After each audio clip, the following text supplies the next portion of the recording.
My name is Betsy, and I want to take this chance to explain to you some different scenarios that we're seeing in the hospital. We're finding many ladies who are choosing not to receive their cancer treatments because of their financial need. They either don't have the money or they're choosing to take care of their daily needs over getting their treatments. This is happening every single day, and it was shocking for us to see this. Please watch this video and you'll see some of the staff at the hospital describing these needs and how frequent it is. And you'll also understand how your corporate dollars will help solve this. Thank you.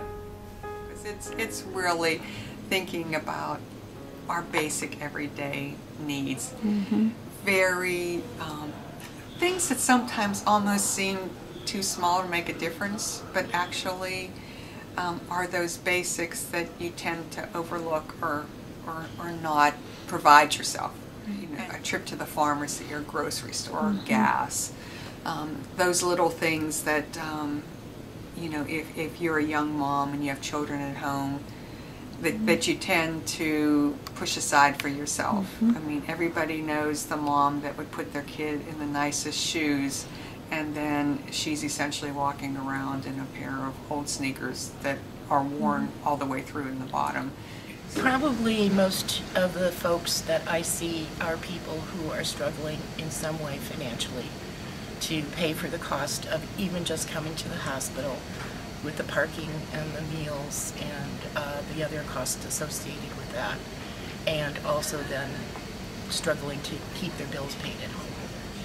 There are people who will either opt out, as you say, because their family has needs, and they will place their family's needs, their children's needs, essential food, clothing, and shelter above coming for treatment. With the other basic needs, such as, you know, parking, gas, those kinds of needs we see on a daily basis. They are from throughout North Carolina, perhaps rural communities that are not very well to do, and they have made decisions over the past couple years of, instead of getting a mammogram when there might be a family history, that they in turn decided that they needed to provide meals weekly for their kids, or various, you know, rent, just your basics. And then people forget too, it's one thing to go home to an environment where there's comfort, support, warmth, people to take care of you. If you go home to no one, if you go home and you're nauseated from chemotherapy and your refrigerator is empty and you don't feel like getting up to cook or to make something that will nourish you, you sometimes just pull the covers over your head and go to sleep. And that's not really a great way to go through this either.